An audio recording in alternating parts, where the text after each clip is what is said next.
Hi hello மக்களே, welcome back to my channel. இன்றைக்கி நம்ம வீட்டு ரெசிபியில் என்ன பார்க்க போகிறோன்னா, கொஞ்சம் கூட கசப்பு தட்டாமல் பாவக்காய் குழம்பு எப்படி செய்கிறதுன்னு பார்க்க போகிறோம். இந்த மாதிரி செஞ்சோம்னா குட்டி குழந்தைங்கலேருந்து எல்லாருமே சாப்பிடுவாங்க. இப்போ வாங்க ஸ்ட்ரைட்டாக வீடியோக்குள்ளே போயிடலாம். ஸ்டவ் ஆன் பண்ணிவிட்டு ஒரு கடாய் வச்சு அதில் 3 டேபிள் ஸ்பூன் ஆயில் விட்டுக்கிறேன். ஆயில் நல்லா ஹீட் ஆனதுக்கப்புறம் நம்ம கட் பண்ணி வச்சுருக்க பாவக்காய் இது கூட சேர்த்துக்கலாம். நான் இன்னைக்கு குட்டி குட்டி பீசஸாக பாவக்காய் கட் பண்ணி வச்சுருக்கேன். நீங்கள் உங்களுக்கு ரவுண்டு பாட்டில் வேணும்னாலும் ரவுண்ட் ஷேப்பில் கட் பண்ணி எடுத்துக்கலாம். இந்த பாவக்காய் வதங்கிக்கிட்டு இருக்கும்போது ஒரு 5-6 பல்லு பூண்டு சேர்த்து வதக்குங்க.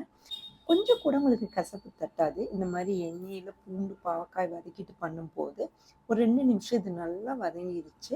இதை அப்படியே எடுத்து ஒரு பிளேட்டுக்கு மாற்றிடலாம். அடுத்தது குழம்புக்கு தேவையான மசாலாலாம் ரெடி பண்ணிடலாம். ஒரு கடாய் வச்சு கடாய் நல்லா ஹீட் ஆனதுக்கப்புறம் 3 டேபிள் ஸ்பூன் அளவுக்கு நல்லெண்ணெய் விட்டுருக்கேன். நம்ம இந்த மாதிரி ஃபஸ்ட்டே கொஞ்சம் பாவக்காய் எண்ணெயில் வதக்கிட்டு பண்ணால் கொஞ்சம் கூட குழம்புல கசப்பு தெரியாது. குழந்தைங்க கூட சாப்பிட்லாம். இப்போ எண்ணெய் நல்லா ஹீட் ஆகிடுச்சு. ஹீட் ஆனதுக்கப்புறம் 1/2 டேபிள் ஸ்பூன் அளவுக்கு கடுகு சேர்த்துக்கிறேன். கடுகு நல்லா பொரியட்டும், அது வரைக்கும் வெயிட் பண்ணுங்கள். கடுகு நல்லா பொரிஞ்சதுக்கப்புறம் 1/4 டீஸ்பூன் அளவுக்கு வெந்தயம் சேர்த்துக்கோங்க. வெந்தயமும் நல்லா பொரிஞ்சதுக்கப்புறம் ஒரு பொடி அளவுக்கு சின்ன வெங்காயம் கட் பண்ணி வச்சுருக்கேன். ஒரு மீடியம் சைஸ் தக்காளி கட் பண்ணி வச்சுருக்கேன். அது ரெண்டையுமே நம்ம சேர்த்துக்கலாம். சின்ன வெங்காயத்தை 1-2 கட் பண்ணிக்கிட்டிங்கன்னா போதும். எல்லாத்தையும் சேர்த்ததுக்கப்புறம் எண்ணெயிலையும் ஒரு 2 நிமிஷம் நல்லா வதக்கி விடுங்க. அடுத்தது கருவேப்பிலை சேர்த்துக்கிறேன். கருவேப்பிலை சேர்த்ததுக்கப்புறம் எல்லாத்தையும் 2 வதக்கி விட்டுக்கோங்க. ஒரு எலுமிச்சைப்பழ சைஸ்க்கு புளியை நான் தண்ணியில் ஊற வச்சுருந்தேன். அதை கரைச்சி நம்ம புளி தண்ணி சேர்த்துக்கலாம். புளி தண்ணி சேர்த்ததுக்கப்புறம் ஒரு 2 நிமிஷம் நல்லா கொதிக்க விடுங்க. நல்லா கொதித்ததுக்கப்புறம் நம்ம ஆல்ரெடி வறுத்து வச்சுருக்க பாவக்காவை இது கூட சேர்த்துக்கலாம். பாவக்காய் பூண்டு இது ரெண்டையுமே நல்லா வதக்கி வச்சுருந்தோம்ல, அதை இது கூட சேர்த்துக்கிறோம். இப்போ பாவக்காய் சேர்த்ததுக்கப்புறம் நல்லா வதக்கி விடுங்க. அந்த புளித்தண்ணியெல்லாம் நல்லா பாவக்காய்க்குள்ளே இறங்கினா தான் நமக்கு சாப்பிடும் போது அந்த டேஸ்ட் கிடைக்கும்.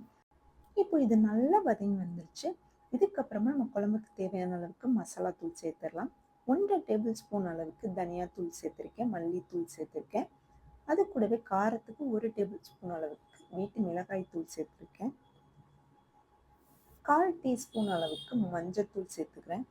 இப்போ நம்ம மசாலாலாம் சேர்த்ததுக்கப்புறம் இதை நல்லா மிக்ஸ் பண்ணி விட்டுருங்க. இது ஒரு 2 நிமிஷமாவது நல்லா மிக்ஸ் பண்ணி விட்டுருங்க. அதுக்கப்புறம் தான் நம்ம தண்ணி சேர்க்க போகிறோம். அடுப்பை மீடியம் ஃப்ளேமில் இல்லைன்னா லோ ஃப்ளேமில் வச்சு பண்ணுங்கள். நம்ம இன்னைக்கு ஒரு சொட்டு கூட தேங்காய் சேர்க்க போகிறது கிடையாது. தேங்காய் சேர்க்காமலே குழம்பு திக்காகவும் அவ்வளோ சுவையாகவும் இருக்கும் இந்த பாவக்காய் குழம்பு. இப்போ இது 2 நிமிஷம் நல்லா வதக்கி விட்டாச்சு. வதக்கினதுக்கப்புறம் நான் 2 கப் அளவுக்கு இன்னைக்கு நான் தண்ணி சேர்த்துக்கிறேன். தண்ணி சேர்த்ததுக்கப்புறம் இந்த மாதிரி ஒரு கரண்டி போட்டு எல்லாத்தையும் நல்லா மிக்ஸ் பண்ணி விட்டுருங்க. நல்லா மிக்ஸ் பண்ணதுக்கப்புறம் குழம்புக்கு தேவையான அளவுக்கு நான் கல் உப்பு சேர்த்துக்கிறேன். கல் உப்பு சேர்த்ததுக்கப்புறம் ஒரு வாட்டி கரண்டி போட்டு நல்லா எல்லாத்தையும் ஒன்றா மிக்ஸ் பண்ணி விட்டுருங்க. இது ஒரு 2 to 3 நிமிஷம் நல்லா கொதி வரட்டும்.